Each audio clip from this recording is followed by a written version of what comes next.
with the Israelis, doing our thing, uh, going to check out, what's supposed to be a neighborhood in Israeli territory, which we were about 20 miles north of the Syrian border. And I went to go around a corner and didn't clear the roof because there was skirmish fire in front of us. And by in front of us, I mean it was actually to probably our almost our 9 o'clock, but there was a building in the way, and we could see up ahead the rounds bouncing off the a building that's off to the right. So we're skirting, go to turn the corner, looking at that firefight, and I didn't look up above, and there were folks above that were taking shots at us. But after turning the corner and then, hearing the initial pop, that's about all I remember. Marshall in the middle. There we go, buddy. Can you hear me? Yeah, I do. I hear you. I hear you. I'm having trouble with your video. It's a little bit slow, but things are looking good. There you go. We're looking good. How are you, man? Good to see you. Good to see you too. Yeah, Oh video's my a little God. slow here. We've had some internet issues in the neighborhood the last few months. Hey, I think we've all had to deal with some kind of slow. We all have a demand for the internet that we never quite used to have before. Now, if I don't have internet, I'm like, I can't do anything, right? I'm like, oh. Yeah, I remember AOL dial-up, and now I'm to the place where we have an entire business suite of connection, and I still have crappy video. I don't know how that works. Oh yeah, it is wild, right? It is wild. Last time I saw, I don't think I saw you after OBC. Did I? Did we ever link back up? Um, I think I might have seen you downrange, but I didn't have a chance to speak to you, but I physically think I saw you. Uh, Maybe it would have Yeah. been maybe 2006, 2007. Now, see, I was in Korea back in those days. I never Oh, made it okay. to Afghanistan and Iraq, and I did my time in Korea there towards the end as a first sergeant there at Bliss and Hood. Okay. While you were over there, doing all the fun stuff you did, obviously, Tell, I tell, I Go ahead. remember one of the biggest memories I remember from you is going to your house for Thanksgiving. You and Maggie invited us over. Remember that when you were in school? Yeah. We would invite a big group over and let folks let their hair down, be themselves, and have a good time. Yeah, we did. We had a good class in OBC, didn't we? We did. It was kind of funny because normally, if you get that many young, specifically West Pointers in a room, because they haven't had a chance to cut loose. They've always been in school of some kind, and have never had a chance to really to let go. So to have a group that's not only willing to work together, but to have a good time without just going completely off the rails, it was one of a kind for sure. A different class than I had been used to.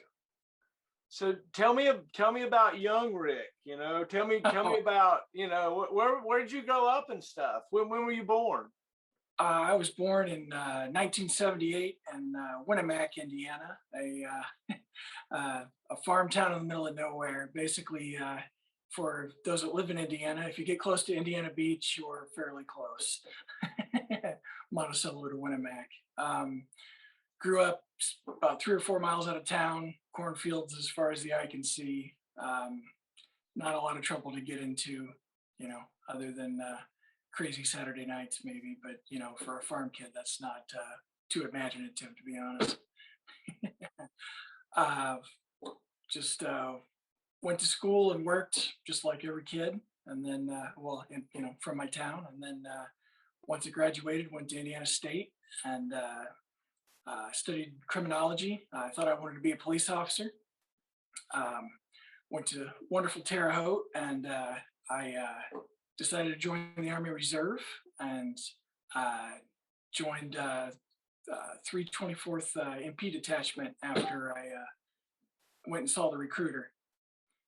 And it's just a small MP detachment in the middle of Terre Haute, but it was fun and exciting. It was right before and during the Timothy McVeigh execution, so I mean that was right at the end of when I was getting ready to transfer over to do something else. But that was a pretty exciting time for Terre Haute. So what was Terre Haute important, as part of that? Was that where he was at or something or? Yeah, the federal penitentiary for Indiana is in Terre Haute. Okay, So yeah. yeah, it was something different because I hadn't been to combat yet, and having units online with loaded Mark 19s and 50 cals, and you've got Modus, you've got basically your entire uh, accompaniment of weapons ready to bear at the gate of the federal prison. And that was my first experience to ever doing anything with live rounds, which I have to say I was a little bit puckered up. I hadn't seen anything like that before. So tell me more about that. You were how old were you? Had you been to basic training and stuff yet? I had already been to basic and AIT, and I had done drills, but I didn't know what active duty Army really was. And that was one of my first quasi active duty experiences because they brought us all on Title X, and basically they were expecting maybe to have some fallout there at the prison, and there were a lot of rioters, I guess you would call them, by today's standard. They weren't really rioters, but some people that were upset about the execution. And honestly, I don't recollect what exactly they were upset about, but just a mob of angry folks that were appalled by the execution for one reason or another. So do you remember being issued those rounds and then loading them into your weapon and thinking about your rules of engagement? Yeah, honestly, I just remember being scared shitless, basically. Not, I obviously listened to the rules of engagement, which is basically you're not going to do anything at all unless, rounds are pounding down on you and you see your NCO lighting people up, then it's time to go to work, time to clock in. And that's about all I remember from the event, other than you know, the, the broad strokes of just seeing, it's not often in civilian life or in regular environment where you're not deployed, where you have live rounds and you're strapping stuff up and getting ready to roll. But Yeah, totally, for totally. an MP So reservist, that was plenty. yeah. So remind me of basic training. Where did you go? What did you think about basic training? Did your drill sergeants particularly love you or hate you? Um, I think most of them liked me for the most part. I was fairly quiet and didn't cause a lot of problems. From where I grew up, my father was fairly strict, and um, at, we didn't really. There weren't really any celebrations of creed, but I come from kind of a Viking family, so we very serious. You work from a young age, and you fall in line. You listen. You keep your head down, and whoever's in charge, you don't look them directly in the eyes unless you want to beat down. So I was kind of used to that environment, so that made basic training fairly easy, and I didn't have an issue. Went to wonderful Fort McClellan, Alabama. Super hot in the summer. Baines and baby Baines, I still remember them to this day, running up and down those little mountains. Not really mountains, but large hills. It's nothing like at Fort Bliss running, up and down those mountains. But for a young kid, it was an experience for sure. Um, I enjoyed it. I didn't think it was that terrible. I got in some minuscule trouble cutting my hair in the barracks, but nothing big. Couple fist fights here and there, but boys have to learn how to tolerate each other somehow, right? Oh, I love. So you got to tell me about a fist fight. You got a fist fight in basic training? Oh, I did. I was raised never to start a fight, but if you get in one, you damn sure finish it. And my bunkmate of all people, I was actually doing a detail when everybody was let go for regular hygiene for the week on Sunday, and I volunteered to help out with something. And I had forgotten to get my hair cut because I was busy helping with the detail. Well, rather than say anything, I just went into the bathroom and I was fairly decent at cutting hair, so I cut it up real quick, and nobody would have really known the wiser. I cleaned everything up the way you should, but you know how it goes. You don't cut your hair in the barracks in basic, and I did. And my bunkmate is the one that snitched on me, so I went to have a talk with him about it, and he was just being an arrogant prick, so I popped it, and that's how it started. Did you give him a black eye or a bloody nose? I broke his nose. I Oh, headbutted him and no. broke his nose and hit him a few times before I was snatched up by a couple others. You know, not one of my best moments. Oh, I love it. Thanks for sharing. Right? Did you get an Yeah. Article 15 or anything? No, no, no. This was uh, uh, late 90s. And for McClellan, that was still, some roughhousing was expected. As a matter of fact, we were just entering that era when drill sergeants weren't supposed to curse, but they still did anyway. But if there was a screw up, how you dole out equal pain and then kind of suggest how to make that stop. And so group punishment meant that it wasn't just, to the soldiers, it was from the soldiers. And I don't really condone, I never have a mob mentality of beating somebody's ass, but I will not say that there hasn't been times where I thought some people deserved it and it may have been doled out. There's a group dynamic that requires some action at some level, at some point, right? If your buddy Sure. continually lets you down, at some point, all of you decide, hey, let's help Smitty out. Okay. He's Yeah. not getting it. We got to help Smitty out, or whoever And it is. to this day, I feel terrible about that because there's some folks that weren't really meant for service. They just, and it's nothing against them. They rose their hand, did everything they should have done, with one exception. They don't have the ability for attention to detail, and that doesn't seem like such a huge deal. But you know how it is when you're a young kid and you're under severe stress. It can slip your mind and you can make mistakes, and that can be forgiven. Everybody makes mistakes. But when people either intentionally make mistakes or just are refusing to get with the program because they want out, um, sometimes they need some encouragement. And that encouragement came in the form of physical discipline. Amen. Yeah. Amen. Soap and a sock, it does wonders. So, so, so look, as an MP, you got exposed to a lot of different weapons and things, right? What was your Oh, yeah. favorite weapon? Well, as you know, but many folks, even service members, don't. A platoon of MPs generally has more firepower than even an infantry platoon, and a full company of MPs has as much as almost an entire battalion of infantry, light infantry on foot. And it's difficult to get that across until they start seeing just the massive amounts of Mark 19s, Ma Deuces. We had Sauls at the time, but we still also had uh, uh, 240 Bravos and stuff like that. I carried a 240 Bravo, and um, I'd say at a young age, 240 Bravo was my favorite weapon. Heavy as hell to carry anywhere in the field. It made you exhausted when you're doing weapons or rifle PT. But when things went down and you needed to put fire on target, as far as an individual weapon, it didn't get any better. I mean, people were hiding behind you because you were putting down a wall of fire. And to this day, I have not seen an enemy that will not cower at the sound and the sight of a 240 Bravo just letting loose. It's not quite as effective as a 50 cal Ma Deuce, but it definitely gets somebody's attention. Starts poking holes through buildings, they start listening.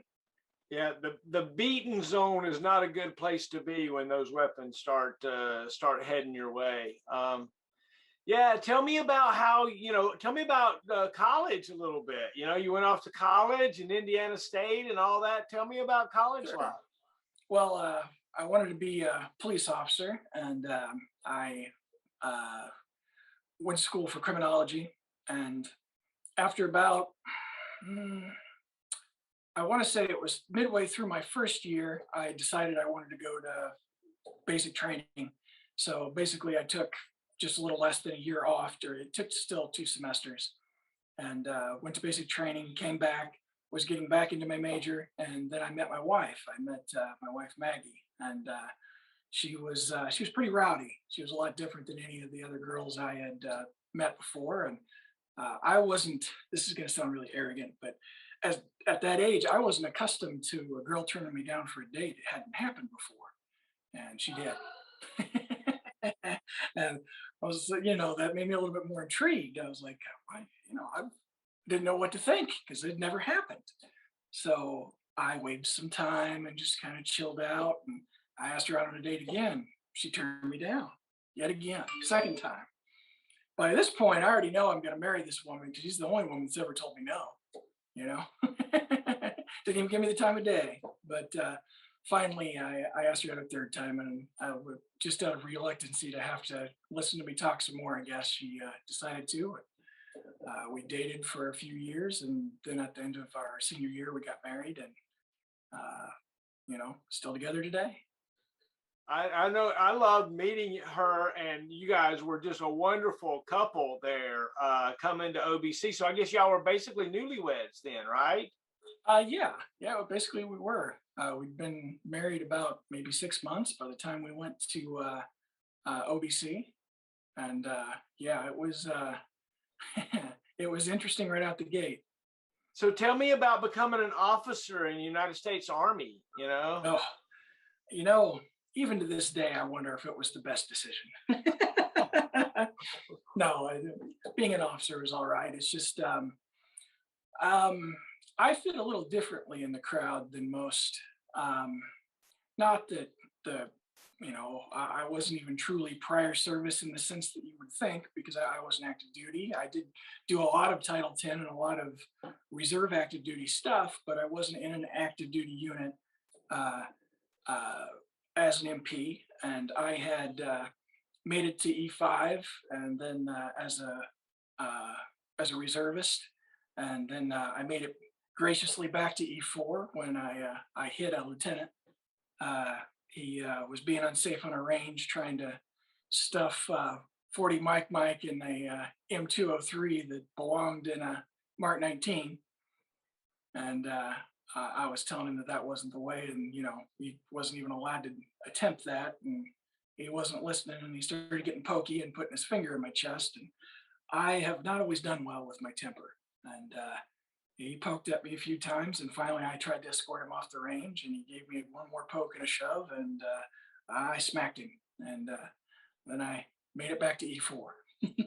But this was during college, while I was still technically, I was actually still a cadet, but I was still fulfilling the role of an E5.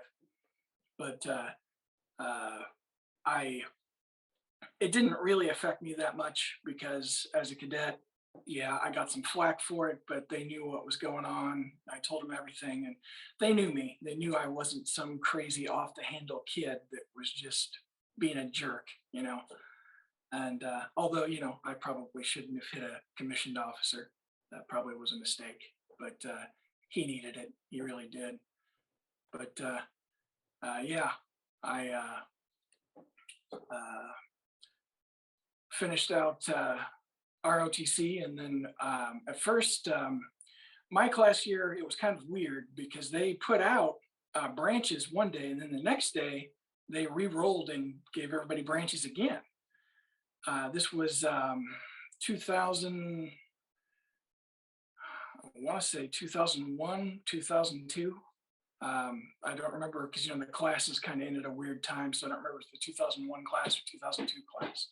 But originally I was ordnance and my wife was transportation. And then they changed it to where we were both air defense artillery. So the second day, so at first I was all excited. I was like, woohoo, ordnance, gonna go do some fun stuff, gonna be great.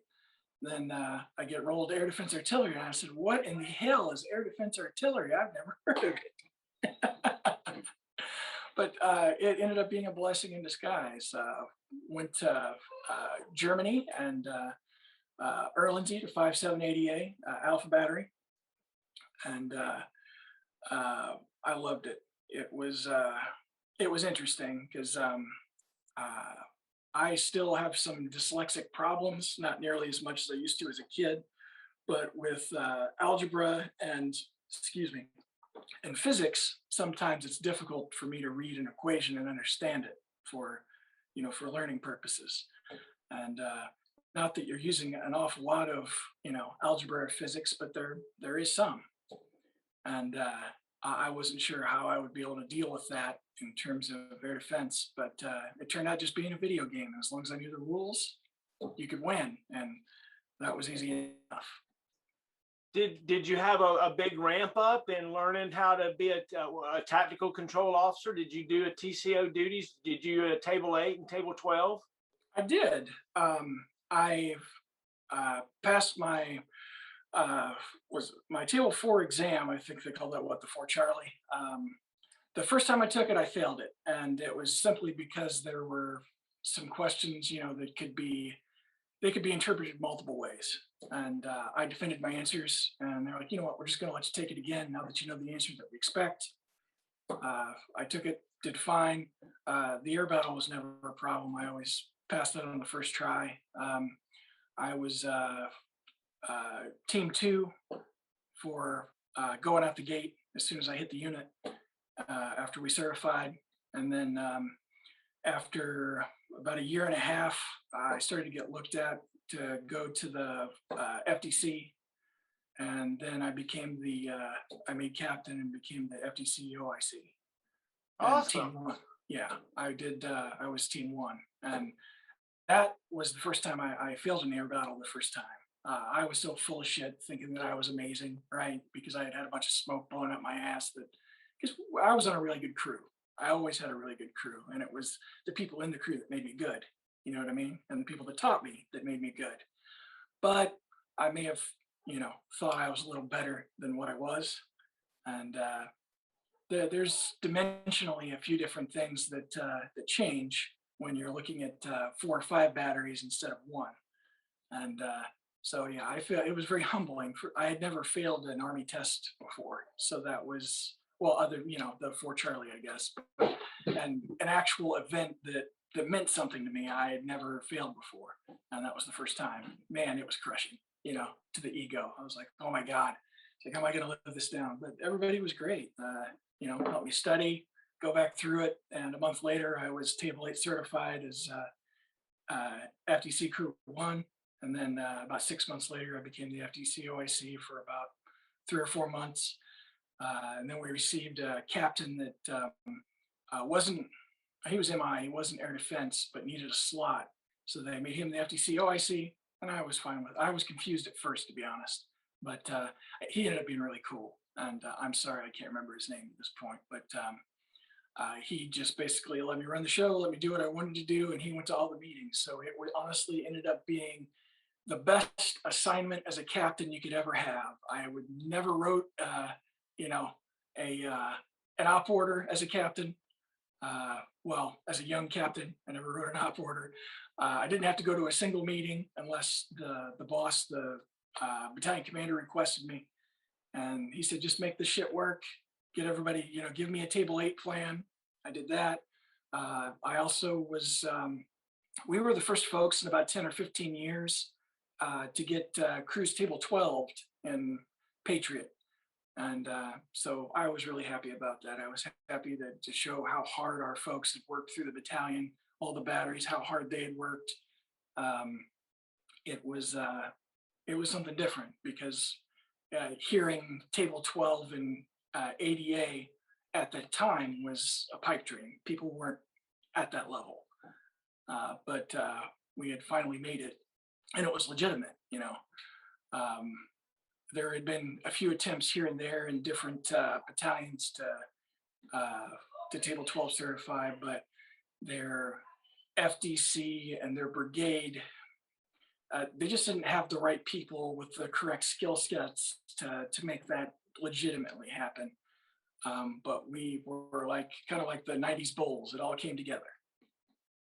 But, that's great. Yeah. So having been a part of a unit at Table 12 in Korea in 2007, 2008, I understand that culture and how tough it is. It is, You got to literally drive an entire train down a track to get you to table 12. It ain't easy. All it takes is one person to PCS, and then the crew's decertified, and it's just a mess. It's just a mess. And that was the part. I was like, you know, if we're going to table 12, I want depth. I want so many people that, you know, I don't care if they, you know, work in supply. We're having them out there training, you know, to do all these things. In case we need to sub somebody, we can. And when we go to certify, we're not just certifying crew 1, 2, or possibly 3. We're certifying 4 to 5 crews for every company. And you know, at first I got a lot of pushback from the battalion commander and from the company commanders. And I said, look, how would it be? How nice would it be to not have to go to the field 15 days out of every 30 for the next 6 months to a year? And they looked at me. The battalion commander looked at me like I was crazy. I was like, if you're table 12 certified, what are you going to practice? I was like, you know, you've obviously have your table 4 and table 8 skills down. I was like, and you have the crew depth, so you could lose people here and here and, you know, shift them back and forth and still be certified. And they finally went for it, and we were able to do it with a couple of batteries. Everybody was happy. Oh, that's awesome. That's a big deal. Congratulations. That's a big deal to put together. I mean, big deal. Hey, do me a favor. Sure. So I've never had anybody do this before. Describe to me like the gaming part of an air battle at the, you know, the TCO level where where you are the tactical director. Tell me about that. You know, just kind of break it down for me if you don't mind. I guess the best I can't obviously list steps and or numbers, but think of 80s Gallica video games where the hordes of, you know, the enemy are just massive. They're, you know, totally beyond spec, unheard of, and they have 10 times the fighting power that they would normally have. So picture Russia having every asset in the air that is possible for airframe, and we're going at it. And that would be realistic for even a table 8 air battle is more like when we go levels, a table 4 air battle, you're seeing what you would probably see in real life. You're seeing, you know, just a few planes, a few commercial airliners. You're seeing some friendly assets, whether it be helos or, you know, joint force aircraft. And just like, you know, you would expect in real life, they don't always follow corridors or, you know, go in the correct air corridors or airframes. They don't always have their IFF codes loaded. Nothing is perfect. And if they're the US Air Force, they're damn sure not going to follow any of the rules that are written down in that ASOP, TSOP, or BSOP. It's just not going to happen. So you have to kind of guess. Positive IFF, there's flights supposed to be in that area. You're calling, it's kind of like Who Wants to Be a Millionaire, and you're making that call out to, you know, to see who can help you win the prize. Well, you're doing the same damn thing when you don't have reliable intel that it's supposed to be a friendly aircraft. But as you progress through table 8 and table 12, this stress level is so much higher. It's literally, you know, 30 to 50 aircraft on screen, several aircraft that look like and are labeled as incoming Scuds or, you know, ICBMs, and they're not. It's that we intentionally program in system failure, like what was experienced in the early 2000s when we shot down friendly aircraft. It was because of the algorithms of how they were written. It didn't paint a correct picture, and if you didn't make the correct selections in the tabs, it would identify it as that falling debris. It would hard mark it so you couldn't force an IFF on it. And if you left the system in auto, it would automatically fire on that because it would think it's a Scud, not an aircraft. So what I just described, multiply that by about 50, and that's a Table 8 uh, air battle. And during this air battle, while you're IFFing and doing all these things you're supposed to do and coordinating with your TCA or TDA on what you're supposed to be doing, and you're really counting on them for their assessment capability, right? Because they're your second brain. When you're on that sort of team, you say there's no rank in the van, and there's a reason why, because you can be wrong. And if someone's not willing to agree with you on what it is, and the outcome is you kill, an innocent or a civilian, or kill a lot of people because you make a mistake, that's a pretty big deal. So having that joint agreement per target and moving on and continually identifying what's in the airspace is very stressful, and it's a big deal.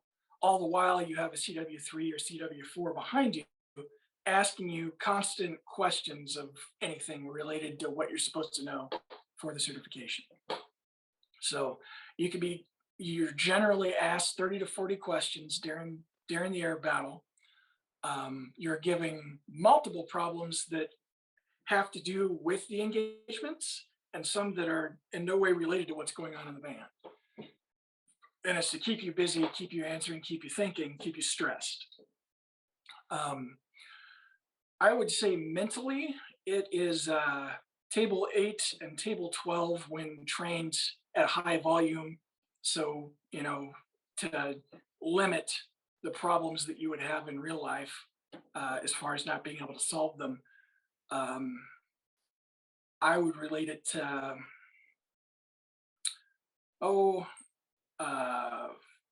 when kids take the SATs, if you had to take the SATs and conduct a fire mission at the same time. That's basically it. If you could take the SATs and conduct a either artillery fire mission or a door-to-door, if you could do that in a 5-man team correctly and take the SAT, I know that sounds way beefed up, but that's why you have a bunch of nerds that are in the van, is because it's difficult. It's not easy. Yeah, I had some Table 12 certified soldiers at times that got away with a lot of stuff that they might not would have otherwise, because they were Table 12 certified. Yeah, that happens too. Like, well, we could Article 15 this soldier, but he's on crew 1. Yeah. We're just gonna do some creative extra duty that's they volunteered for. That's funny. Oh, that's funny. Look, again, congratulations on getting your unit Table 12 certified. Oh, thank Look, you. it just doesn't really happen. It doesn't happen. So Well, honestly, I can't take a lot of credit for that. I had Chief Chafee. I don't know if you ever met CW3, CW4 Chafee. I've never met an individual as good at their job as he was. He was what do they call it for their school? Same thing they called Mavericks Flight School. What the hell is that called when you're the top shooter? Top Gun. There you go. Chief Chafee was the Top Gun for air defense artillery, and specifically for the air defense combat and combat and system knowledge portion. Top Gun.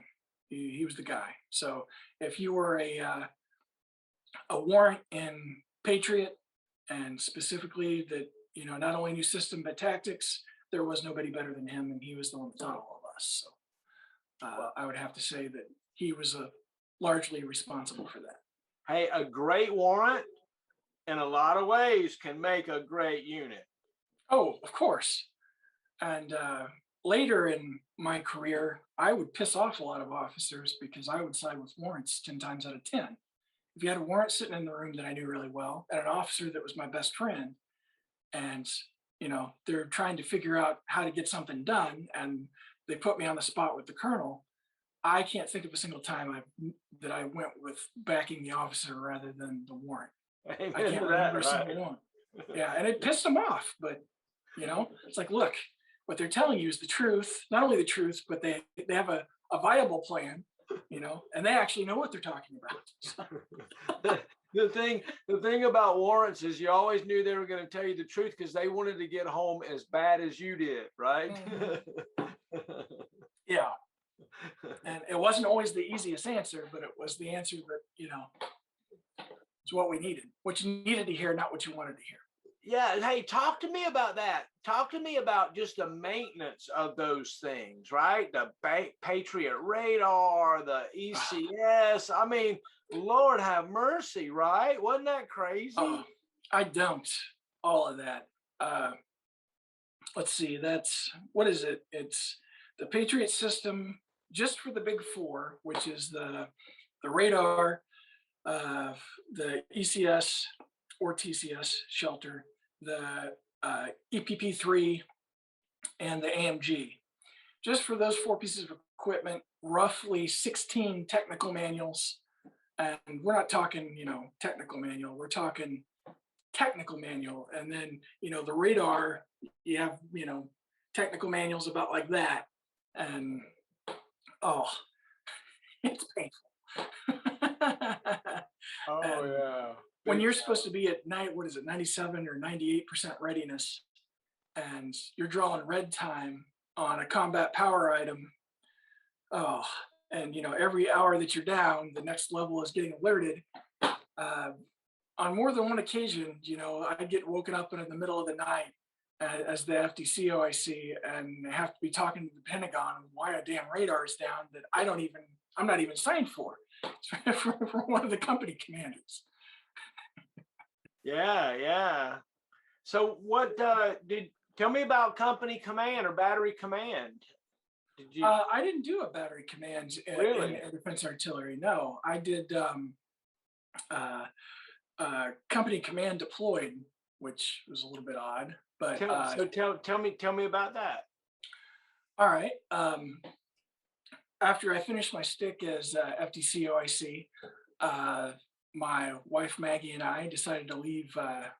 We're getting ready to leave active duty. We had already put in our paperwork, and we're going to head to the house. She had some relatives. Her grandparents had cancer, and her father had kidney failure, and there's a large portion of that family that wasn't looking so hot and weren't going to live long, and she wanted to spend some time with them. So we had made the decision to leave active duty, and around that time, she gets stop lost and gets deployed to Iraq. So she gets deployed to Iraq as she was a split op or split, whatever the hell it's called when you're dual branched. Yeah, branch transfer or something. Yeah, branch detail. Branch detail. There you go. So on her branch detail, she had left 578A and went to a transportation battalion that was there in Fliegelhorst, and she deployed with them with a MC detachment, movement control detachment, and so she was gone for a year. So while she was gone for a year, I was, wrapping things up at 5.7, and I was thinking, what the hell am I going to do waiting on her to get back?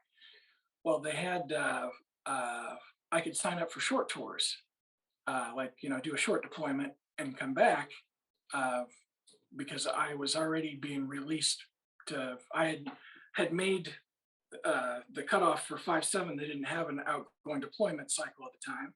So my paperwork already looked good to get out, but since I was going to be hanging out waiting for my wife, I said, "Hey, what about a short tour deployment?"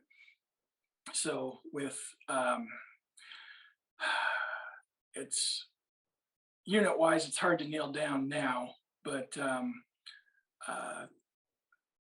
before I think it was called third COSCOM at the time. Does that sound right? Third COSCOM. I remember first COSCOM. I think it was third COSCOM. I can't remember. I think it was third COSCOM.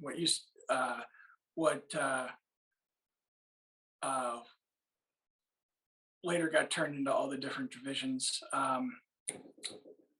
Give me 1 second. Let me grab the patch. You can tell me what unit it is. It's this one, and then It's probably third COSCOM. First Yeah. COSCOM has one leaning shit house. That's what they call it. A One leaning shit house. That's got 3. So that's probably third COSCOM. And then I don't know where all my other patches are. The one that's 2 sphinxes facing each other on a shield. What the hell was that? That was Is that Signal Brigade, 35th Signal Brigade? no, it's the unit that was running Iraq at the time, other than third COSCOM. I don't honestly remember. My brain doesn't function quite like it used to. Anyhow, I was part of a task force that was supposed to be doing mine clearing, but and be commander of that. And then by the time I got ready to ship and got ready to go, and it wasn't going to be short. It was literally we were filling a 6-month gap, so it wasn't even truly going to be a real command. But I was like, oh hell, whatever. I'm going to fill this gap and we'll go forward from there. Well, that mission kind of got filled by something else, and they needed some folks that specialized in different things. Since I had, obvious air defense knowledge, they were trying to figure out how to ID rockets and different weapons platforms that were in Syria at the time, but were supposed to be being used by Iran, pushed down into Syria to launch against Israel. So part of my job was to identify those items and, hang out in Israel. And well, it was kind of iffy because at any given time, Israel would say, well, our border extends to here, which basically they pushed forward into Syria and, were claiming that territory. So, and we were supposed to be liaisons, not, a combat unit. Supposed to be liaisons, but armed liaisons, and supposed to be identifying equipment and, potential strike stuff. And I honestly, to this day, I don't know the point of why it was urgent, but that's what we did. And we would move in vehicles with the Israelis, move in fire teams with the Israelis, do like door-to-door type stuff looking for these items. And it was the oddest experience I've ever had on a combat deployment where the people in charge weren't Americans. I don't know how else to describe it. But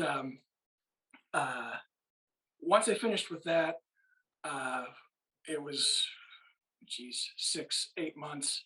I was basically a detachment commander. I wasn't even really commander by what you would have stateside, because our team wasn't an entire company.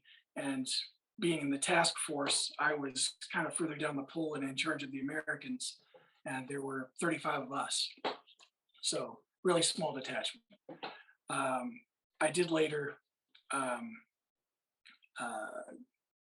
do basically assumption of command of a lot of different unit structures within the reserves once I left active duty, but nothing big or fancy to write home about. You're going around with the Israelis physically looking for these things, like the Israelis couldn't do it themselves? They wanted American involvement in identifying the weapon system type to see if it was actually Syrian or if it was Iranian. And while I can't speak to that, I can speak to lots and lots and lots of Iranian conscript soldiers. Iranian conscript soldiers fighting for Syria? Yes. Oh, wow. This was during the whole, you remember the rocket attacks that were really heavy into Haifa and further down into Israel during the war, where a lot of people weren't aware how close we were to Israel nuking Iran. Um, it was pretty close. Not days, not minutes, like phone calls. Oh wow. Yeah. Oh wow. It's a tense relationship over there in that, Israel's like blowing stuff up in the middle of the night, by putting a grain of rice in something, or tearing up the centrifuges and all that stuff, right? Um, some of the strangest experiences I've had in the military have been with the Israelis, and maybe perhaps his point of view. You know what I mean? Um, when you have a sniper in a building shooting into a food market at Israeli kids, and you have a pretty good idea that it's a Muslim individual, and that doesn't mean anything to me necessarily, but at the time to the Israelis it did. And since it was a uh, Palestinian that was doing the shooting, uh, they didn't clear the building. They just got on the horn, gave everybody 30 minutes to evacuate the area, and then they leveled the building with tanks. Oh, Not one building, they leveled all the surrounding buildings in that area with tanks. Just blew it apart. that's one way to take care of the problem, I guess, right? For a sniper, not a bomber, not like, I saw my share of that too, of suicide bombers, but this wasn't a suicide bomber. This was just a sniper in a building in Haifa. That's very tense situations over there, right? That's crazy. Yeah, It is crazy. they meant business. They were not screwing around. Yeah, yeah. And yeah, it was an interesting time for sure. So did you ever like point your gun at the bad guys and pull the trigger? At any time in your career, did you ever hunker down from a grenade attack or anything like that? I forgot to clear a roof once. I don't know if you can see that. Right, oh wow, there, look at that! Yeah, right there. uh-huh. 7.62 by 39. Oh no. Our vests are the plates will obviously stop 7.62 by 39, but the shoulder paddle-ons or epaulets or whatever they call them, you have your vest that straps over it. It has ballistic material in it that's supposed to be rated to stop like 9 millimeter. And then the epaulets on the outside are a little bit stiffer, and I think they were also rated for 9 millimeter, but they were much heavier Kevlar and Mylar construction. They helped with bombs and stuff like that to keep your arms from being severed. But 7.62 by 39, when somebody's shooting down from a roof, it goes right through that stuff. So, but it slowed it down enough. It didn't really go that deep into my shoulder. It felt like somebody hit me twice with a sledgehammer. But after that, I always remember to clear the roof. Oh, okay. So tell me that story. You woke up that day and you went and brushed your teeth, and what happened? With the Israelis doing our thing, going to check out, what's supposed to be a neighborhood in Israeli territory, which we were about 20 miles north of the Syrian border. And I went to go around a corner and didn't clear the roof because there was skirmish fire in front of us. And by in front of us, I mean it was actually to probably almost our 9 o'clock, but there was a building in the way, and we could see up ahead the rounds bouncing off the a building that's off to the right. So we're skirting, go to turn the corner, looking at that firefight, and I didn't look up above, and there were folks above that were taking shots at us. But after turning the corner and then, hearing the initial pop, that's about all I remember for, the next couple of hours. But I just got my ass dragged back to a vehicle. It obviously wasn't that bad because they had a corpsman yank the rounds out of me and shove a bunch of surgical glue down in there, and then I was good to go. So, but I mean, you didn't jump back up and go get back in the fight, right? Oh, no, They no, took you no, away. no, no, I wish I could say that that was the case, and that was not the case. I got hit hard. I mean, I've taken rounds to my carrier before, but nothing like that. That was because when they hit the way the plate is shaped, when they hit, yeah, okay, and you could practice the same thing with a 12-pound sledgehammer and a big guy. If they tee off, on that front plate that's got that nice curve to it, and you've already got all this other protection on, it dissipates a lot of that shock. Well, when there isn't a plate there and it's just flimsy mylar that's really slowing that round down and flattening it out, but it's still penetrating. Uh, it feels that same sledgehammer, but without the plate. So it hurt. So do you said it felt like, two hammers hitting you. Was it Yeah, two bullets that hit you or one bullet? two. One, I don't know if you can see it. Okay. Right I mean, I there. see them. I didn't know if maybe one, it was just one, but two different bullets hit you. Yeah. Well, he shot me twice. It just Right. the one, apparently the one Iranian that knew how to shoot. Did you go down immediately? Do you remember thinking I remember it hit me and dropping me to my knees as I'm trying to wing my weapon up, and shoot, but they already had it covered. They took the top off the building. So I remember a little bit hazy of, being in a lot of pain and getting drugged back to a vehicle. And then it was kind of like in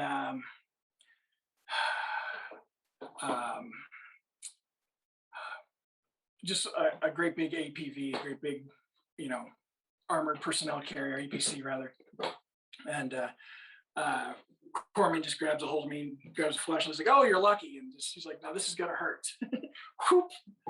I felt him digging for the first one. I think I passed out, and then he pulled out the second one, shoved some glue in there.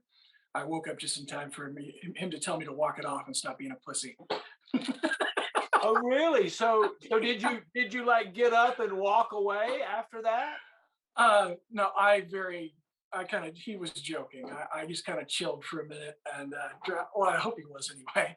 Drank a little bit of water and then went back to base, and I was back to duty in a day or two. Oh, wow. Yeah, it wasn't anything terrible because, I mean, Well, it didn't require actual surgery. You just had to pull them out with pliers. Well, imagine you didn't have that equipment or you weren't wearing your equipment properly. Oh, I'd be dead. Yeah, just an inch over, just a little bit, just a little bit. Oh, I don't know if you can see that one. That one's a 32 caliber, a little pistol. Yeah. Yeah, we're doing a door-to-door in Iraq, and guy was nervous. We're searching the house, had the interpreter. He's real nervous. Like, he's starting to get itchy. And I'm like, dude, this guy's moving way too much. We need to get him locked down, get everybody out of the house, and then conduct the search. And nope. And he pulled a little pistol out of his man dress and shot me in the arm while I had my weapon. And honestly, it wasn't that bad. It didn't even really hurt. It pissed me off. I mean, as soon as I heard that little crack from that pistol, I whopped him. And I just smacked him with the butt of my gun. And then there was about 4 people getting ready to shoot him. I was like, just bag him. So they bagged him up, and you know the joke, right? If they weren't a terrorist before, they sure as hell are now. Well, okay, so his face had to explode. You hit him with the butt of your weapon. I know. Oh yeah, his nose you didn't tap him. Yeah, no, his nose and his orbital socket were gone because I cracked him really hard. Well, I didn't mean to. Okay, so yeah, I obviously meant to smack him with my rifle, but I was fairly pissed off when I hit him, and I could feel his orbital socket just sink as soon as I hit him. You feel bad about shit, like like the guy that shot me. I don't have any ill will towards that dude. He was doing what he thought he needed to do, and I don't lay awake at night thinking about it. He's just doing his job. Now, the other guy that shot me in the arm, I don't know what the hell he was thinking. We had way more firepower, way superior firepower numbers in his house. and he just didn't know what to do. And I saw just his eyes just change. And I was like, "Ah, shit." Right before he pulled that gun out to shoot me, I was trying to, get moving, and I couldn't get moving fast enough. But he lived through the experience. But there were others that didn't, but he did. He's a little cross-eyed now, huh? Yeah. Well, I feel bad about crushing a man's orbital socket. That's not nice. Right, right. Of course, after he shot you. Well, I'm the nicest guy you ever seen. So what's it like to have to be on edge for your life every moment? Because you spent significant time, in that. I mean, you become an animal, right? You become a cat, Well, tiptoeing. I don't know about. I don't know that I've ever been a cat, but uh, yeah, it messes you up. Um, when you spend a lot of time, every day as shit's blowing up. You know, uh, my last trip to Iraq, I wasn't even in a combat unit. I was in ESC. Um, bloggies. Bunch of people that should be never be anywhere near guns. Going doing an deployment with them. I spent my entire time on Anaconda, which is now known as um, oh hell, you know what Anaconda was called later. I don't know.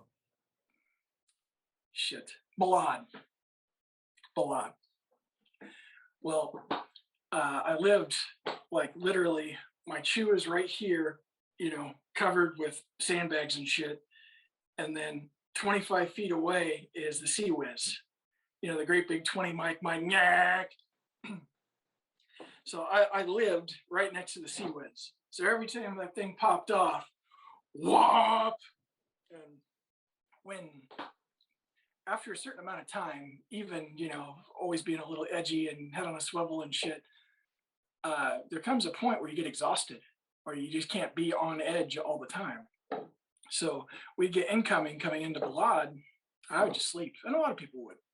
You're not waking up for that shit. If somebody wants to come knock on my door and do a head count, great. If they don't want to, great. I'll see them in the morning.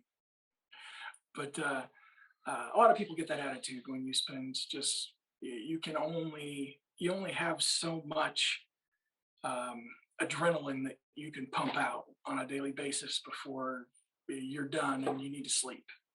And yeah, that's basically my entire last deployment was an entire year of that shit of, never really in danger, just, always hear whop. Oh wow.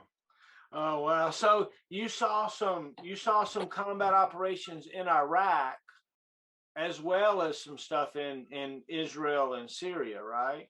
Yes. What was it Go ahead. like in Iraq? Tell me about that. Well, honestly, I was normally a staff weenie, but I was one of the few folks that had combat experience, that had led teams in combat, and you know, wasn't going to be in the way, but b if and you know in the unlikelihood, because this was about, you have to think of timeline wise, this is about the time that we're pulling out all troops out of Iraq. So uh, there isn't a lot of danger going around. I mean, there's, it's still a combat zone, but it's not like it was in the early 2000s where you could die at any minute. They were wanting us to leave as much as we wanted to leave. So um, Iraq during that time frame, that's when I went with the ESC, it wasn't the Iraq that I remembered from the early 2000s that was deadly as hell. Like, you don't be in the wrong place at the wrong time, regardless if you're in a tank or on foot with the best super soldiers in the world. Don't be in the wrong place at the wrong time or you're not coming home. That was a totally different experience in the early 2000s versus 2011 closing it down. Yeah, it was honestly kind of like Wild West. I mean things that I find funny from then are ludicrous, and it gives you a sense of where everybody's uh, mindset was. An example would be your teams come in, you're in the green zone, you had been out, doing your hua hua shit all day. So you're getting ready to go in the green zone, and then right outside the green zone, there's all these markets and shit, and you know, grabbing coffee. So grabbing coffee, doing a debrief with the boys, and somebody with a vest comes up and suicide bomber, trying to, you know, kill some people right outside the green zone. And so you're drinking coffee, and either someone on your team or someone on another team that's standing right next to you ordering coffee notices guy with the vest, just turns around and unloads on the guy, just sprays him. He's down. And then everybody on the team is still sitting there drinking coffee and goes on to the next item. When it's I don't know. Yeah, that wasn't normal, but at the time it was normal, you Wow. know. That's amazing, right? But yeah, it's just messed up because you can either laugh or you can cry about it, but it was that's how life was at the time. And yeah, it's a lot different than you know uh, garrison stuff that comes on at home goes on at home. Unless you're stationed at Hood, then whew, God love you. Oh, I know, right? That's sad. Oh Yeah, my. yeah. Tell We me, always call we always called that the fourth deployment. If you weren't getting deployed to one of the big three, the fourth deployment was Hood, and God, makes you better make sure you got your vest wired tight. oh, that's bad. Yeah, that's bad. That's bad. Tell me, July 4th just passed. I think of you as as a great American patriot. Tell me about your patriotism a little bit, if you don't mind. What kind of brand does your patriotism show itself? For me, patriotism is it has meant a lot of different things over the years, and I would say that the Constitution is literally my version of patriotism. I believe in what it stands for, the articles that are written. I strongly believe that it means more than just being a piece of paper. I also believe in upholding the things in the Constitution that I may not necessarily care for in practice. Meaning, we have a lot of folks now that are, people have lost their, I want to say they've kind of lost their manners. They're willing to say some really extraneous shit that you wouldn't have dare said in public 30 years ago. And it's okay to think those things. And we now live in an age where people think it's okay to say those things in public. And for me, at first, I always have to stop myself from saying something stupid just because I just want to smack people in the mouth for being ignorant. But by the same token, uh, every one of us that raised our hand did so for family, country, the American people. Well, they also did so for the Constitution. So my version of patriotism is live by that document. Just because I don't like having to help defend someone's right to talk trash to my face, uh, I'm going to do it because that's what it was meant to be. It was meant to be a melting pot where anyone can get off their chest what they want to get off their chest without fear of being beat to death over it. And while there's been many times in my army life and civilian life that I have just wanted to just demolish someone for what they've said, I had to step back and realize that a true patriot is willing to defend someone that is at their polar opposite, but still falls under that document. And I guess that's what patriotism means to me. Amen. Amen. Behind you, you got a picture of somebody up there with an American flag. You got a Oh, that's picture of a cross. Tell me about that. uh, that's my wife's wall to her father. That's her father. Daniel was in Vietnam, and then up there somewhere is her great grandfather during the. It might be great great grandfather. I think that's the First World War. up there. And this is her great grandfather, which would have been the Second World War. He was, obviously infantry, got the infantry badge. I love it, love it, love it. Yeah. I knocked the picture down earlier on accident, and that's why it's sitting over here. Oh no.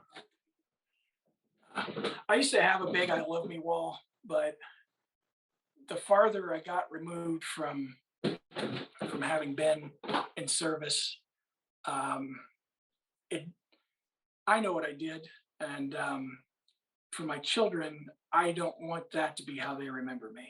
You know what I mean? I know that sounds really odd. That might sound odd, but I would like my daughter first to remember her as her father rather than a soldier. And just because of all the violence that was associated with what I did. Yeah. So tell me about, having, been a warrior and been to war and look back on that. And, what would you tell the future generations about, what the consequences of war is? Do you have any say? You have any thoughts about that, you personally? Um, I would say that seen a lot. Seen a lot of different kind of people. Um, have met, about every race, creed, or people that exist on this planet for the most part, other than a few in Africa that I haven't met. And all people are generally, when it boils down to it, their family is what is most important to them. Now, that doesn't mean that you'll agree on things or that if you're at war in their country, regardless if it's at war with all of them or with a sect of their people, remember that they're people. That's important because when you can't discriminate or differentiate between your enemy and everyone else, that's a terrible way to do business. I don't believe that to be ethical. Not everyone feels that way, but uh, for example, like with being in Iraq or even in the Middle East, the term of Haji, um, everyone was referred to as Haji. So it didn't matter if it was friend or foe or who. And when you can't see a physical difference between your enemy and the general public, a lot of those pieces get blended together, and you'll see folks of, I don't want to say people of weaker mind, but people who haven't put a lot of thought into why they're there, that they're just there and they're there to kill the bad guy. If you don't know who the bad guy is and you're just killing indiscriminately, that doesn't make you any better than the people who were there to fight in the first place. So that's what I would say. Tell me about they say there's no atheist in a foxhole. Obviously, Yeah, you've been shot. I can attest to that. Yeah, I've Yeah. known several soldiers that claim to be atheists that were praying right next to me as the shit was going down. Tell me a little bit about your spirituality, if you don't mind. Well, I grew up really strict Baptist, and I would like to be able to say that I've always clung to my Baptist roots, but I haven't necessarily. I've gone to much lighter, still obviously I do believe in God and a higher power.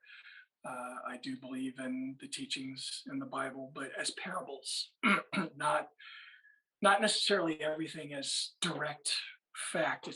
I believe it's a document that is stories passed down to the ages of you should, you know, that this is a lesson and it can help you learn how to not make those mistakes. Um, I've never forced any of my soldiers to have any type of spirituality they can choose. But I have to say, of all the atheists that I've seen an awful lot of them pray at one point or another. And usually when death is about that close, a lot of people wonder if there's something else out there. And I don't begrudge them that. And while you hear me giggle and laugh, I I don't begrudge them anything differently than I felt for myself during this time. Everybody's scared. if you're not scared when death is coming, you're either a liar or you are totally missing the big picture. There's, you're a sociopath basically. Everybody's afraid. So get that out of the way. There's never been a warrior that was super hood that was never afraid. If they were, then they were a sociopath. They weren't, they weren't the kind of person that you would hang around. You talked about, some challenges and times where you didn't pass the Army test, your Table 4A or 4C or whatever. Was there a time you particularly excelled and did really good, and you're kind of proud of that? Um, sure, but what I'd like to focus on is I'd like to talk about my greatest failure as a leader. Oh, Uh, yay! Tell me about that. I want to hear. I think it's important that wins are good. Wins are always good, but I've always been taught, and I've always pretty much learned by the example that your failures will teach you more than any win you've ever had, because they truly show you what could go wrong when you make a mistake and what it costs. Okay, so I was a brand new lieutenant. Uh, I was okay.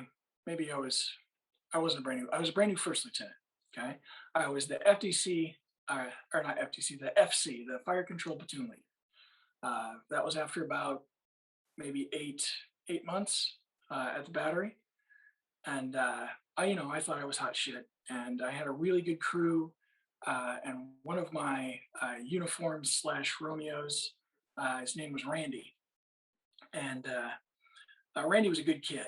He was, let's see, at the time, I want to say he was a specialist, maybe a PFC, but about to make specialist. He was a super stud, knew his job. Everybody liked him, kind of like Captain America. He was physically fit, just killed the PT test, was smart enough to be really good at his job, was a very dependable person. And more importantly, he was the kind of person that everybody could like.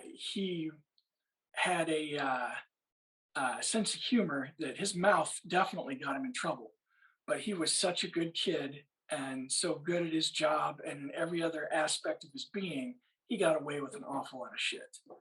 Because while he would run his mouth and say some shit that he really shouldn't say. But what's funny is his humor was always based in fact. It was always, just making a joke to an NCO that had screwed something up. And he obviously knew the answer in his head. And, but he would try to laugh it off, without just saying, hey, you fucked up and, here's the list of what you should have done.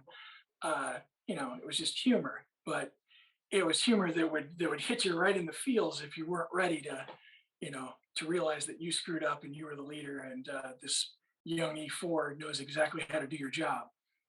He was that kind of guy. He was a great guy. Well, I want to say about 5 months into this run of me as fire control platoon leader, Randy started not feeling good.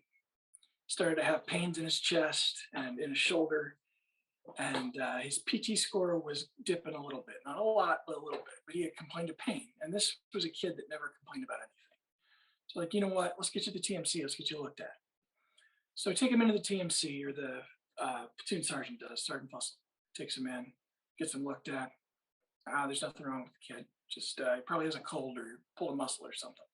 So basically, they give him the equivalent of Motrin and let him go. So get a few more months down the road, Randy's PT score is starting to dip, and he is not feeling well. He still has, great mind, great personality, still wants to do his job, but is having some labored pain and some difficulty breathing. So I was like, hey, I need to see a real doctor, not the TMC, not some Motrin queen getting him some fucking Motrin. I want to see some specialists. So they send him in to the TMC again, but this time he sees an actual doctor. They take some x-rays. He said, well, your chest looks a little full, but I think you just have bronchitis, something to that effect. We're going to give you some medication. If you don't feel better in a few weeks, come back in.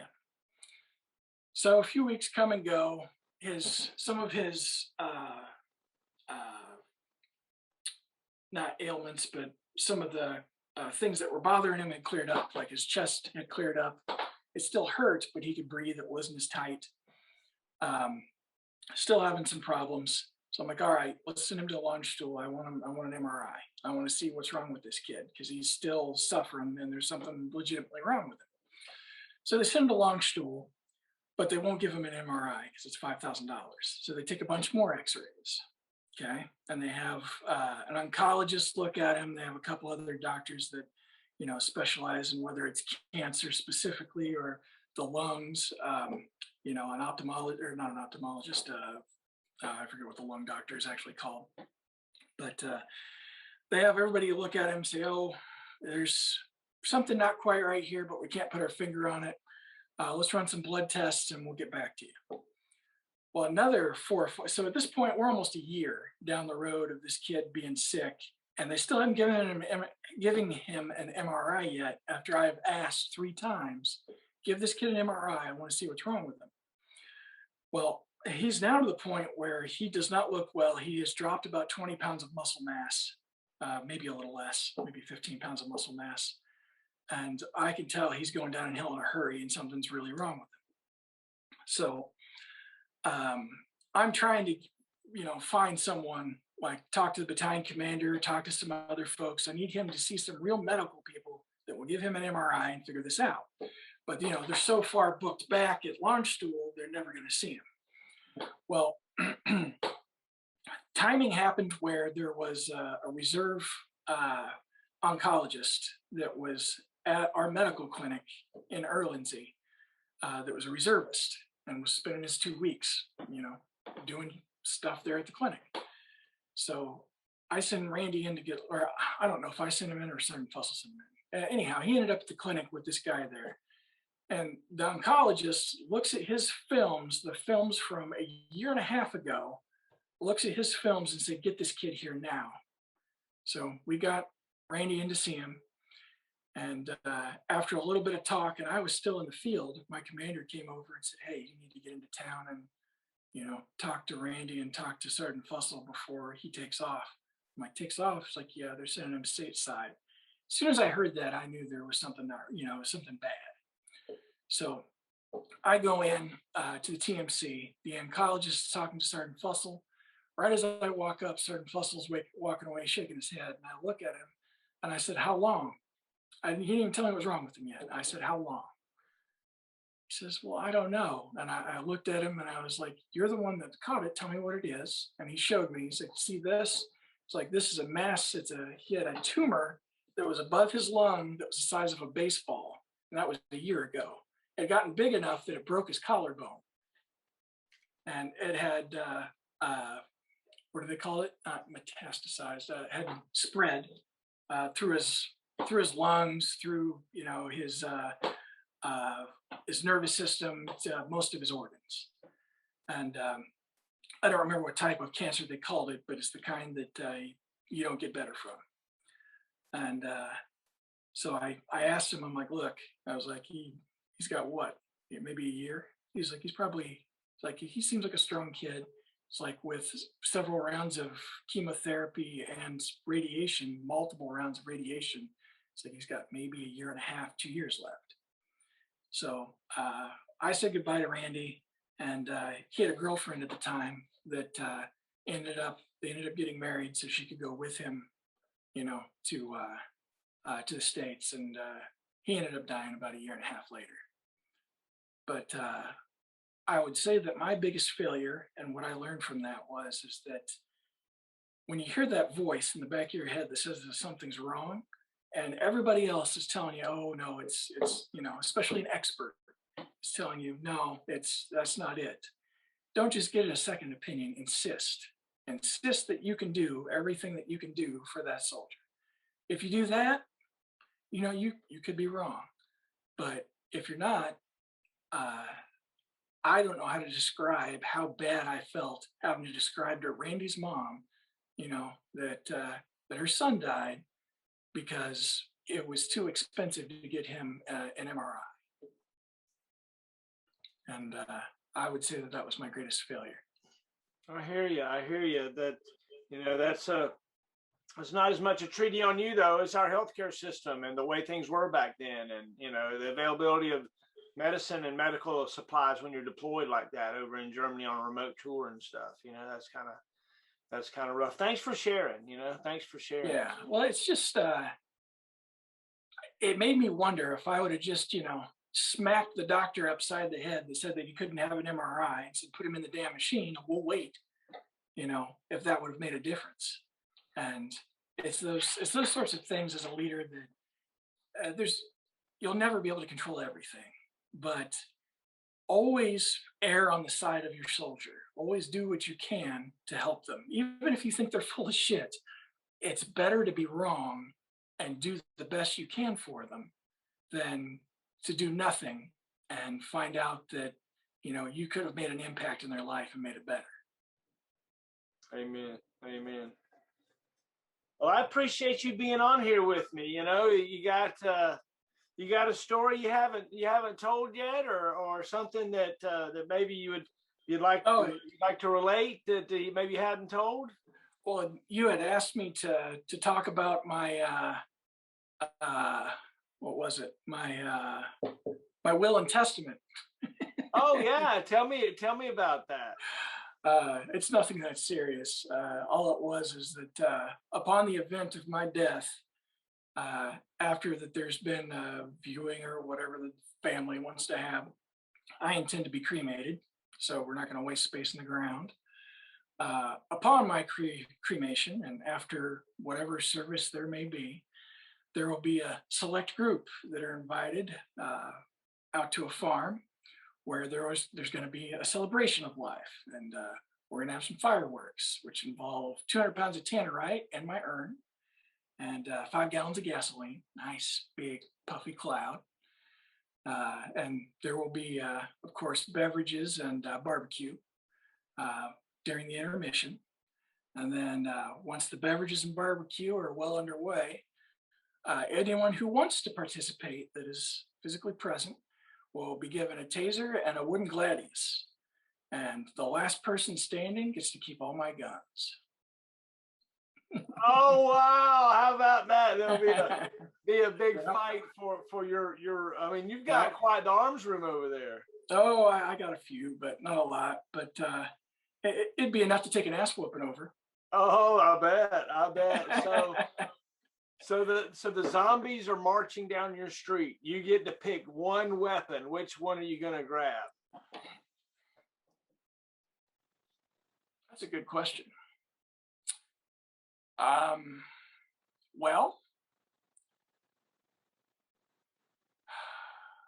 I can't grab just one. I always got to have more. I'd say my application go-to weapon that I always grab, regardless if I should have gone bigger or smaller, is I have several different variants of 7.62 by 39, so AK rounds, but I prefer them. I have a mutant that's made by CCMG, still takes AK mags. It's one of my favorites, but I still have several ARs that are just chambered with special magazines. And 7.62 by 39 is a great round for knockdown, does a great job. I have much more powerful rounds, like, excuse me, I used to take old bolt action Mosins and convert them to 500 mag Smith & Wesson. So I have several bolt action Smith & Wesson 500 mags. It's kind of like a 45-70 on steroids. I mean, wow. When it hits, if you're within 500 yards and hit, it still has enough energy to leave pie plate holes. I mean, when that bullet tumbles, holy Lord. When you hit coyotes with those, it vaporizes them. They're just a massive hole in the middle. You're like, where's the coyote? And for long range precision, 338 Edge. There's other stuff that I like better, but as far as what I can afford, that's not a $10,000 weapon system. The largest Remington 700 action is the XL action was made for 300 rum, 300 Remington Ultramag.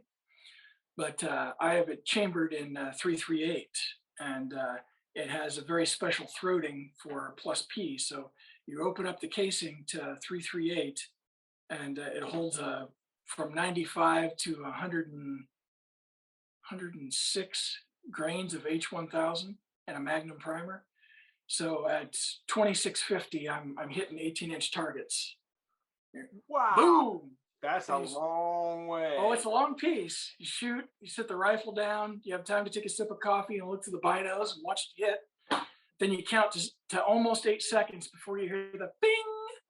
Wow. Yeah, it's a long ways. Wow. But it's right now in this economy, it's $17 a round to shoot. So that's reloaded $17 a round. That's wanting to shoot a bullet really bad, You gotta really want to kill somebody for $17. That's really being mad at a piece of steel. Yeah, but oh man, it 338 Edge plus P at 1,500 yards. If you shoot a large bear like a Kodiak, or you shoot a large elk or a moose, if you hit it anywhere in the vitals area, that bullet hits the body so hard that the hydrostatic shock shuts their heart down. Oh boy! Even at 1,500 yards, it's moving so fast that it stops the heart just by hitting them. No thanks. No thanks. Yeah. No thanks. No thanks. Well, one of the things I'm doing before we sign off from here, I would love to get you to call your unit to attention and then sign out. Okay. Well, I can't even think of. I think the last unit that I was assigned to was the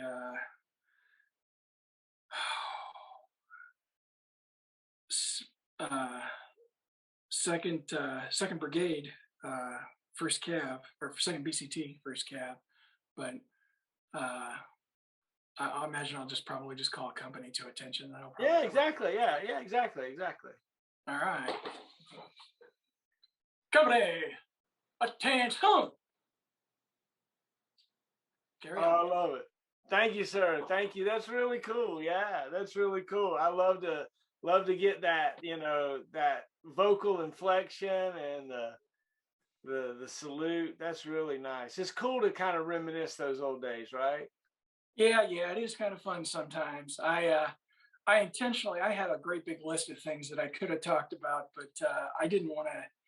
Of all the hilarious things I could have brought up, I don't think any of them would have been suitable for a video broadcast.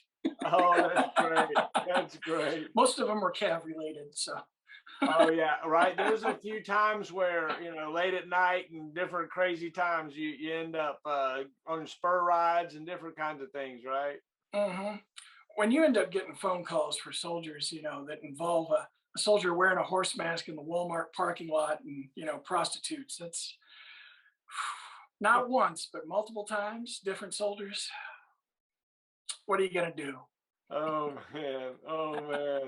Well, you retired. Did you get medically retired? Tell me about the end of your service. Tell me about that. I got to 18 and a half years. I got medically retired. It was I was doing a stint out at Fort Hood helping first cav, second BCT with some of their rear deck maintenance. They were just getting all their tanks and stuff back out of mothballs here in the stateside, and they had shut down all the logistics that had to do with parts because they hadn't used them in 10 years. So in the middle of doing that, getting ready to go back home, and I was about to make lieutenant colonel. So you have to get a physical, and got the MRI, and they were not happy with my MRI. I had a lot of spinal injuries and gunshot wounds and other things, and they said that I couldn't deploy anymore.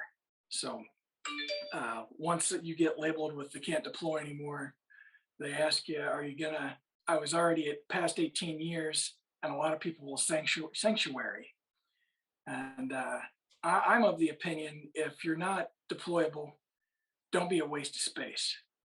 make room for people that can actually make a difference rather than somebody that's just going to write a desk and isn't going to be with the troops, when they need them. So I went ahead and it wasn't a big struggle. I took that pile of tax-free cash and got out. Well, good for you. Good for you. I appreciate your service. You're definitely a hero. I know we had a great time together back in the early days of your lieutenanthood, right? Yeah, and I appreciate you too. Well, you do a lot of things for the community, and you don't get enough praise for that. So everybody, make sure you appreciate Will. Okay. Oh yeah, that's great. Woo! Oh my gosh. Yeah, so that's something I'm dealing with, right? I'm looking at my little YouTube channel, and you watch all these little videos, and you worry about at some point you're like, why does this video have 1,000 views and this one's only got 23 views and stuff? And then, you wonder about that, and everybody's like, you got to tell everybody to like and subscribe. And I'm like, I don't know about all that, That's it's all about the algorithm, baby. Whatever you put on that front picture mixed with the title, that determines the algorithm. See, you've been watching the old YouTube videos, man. My daughter loves you. She wants to be a YouTuber, so Daddy had to learn how the analytics work. There you go. There you go. Well, you can become an influencer like me. Yeah. I don't think people want the type of influence that I provide, Will. Oh, Rick Rife, everybody. I love you, man. Thanks for your service. You're a hero, I know, man. All right. Thank you, sir. Bye, buddy.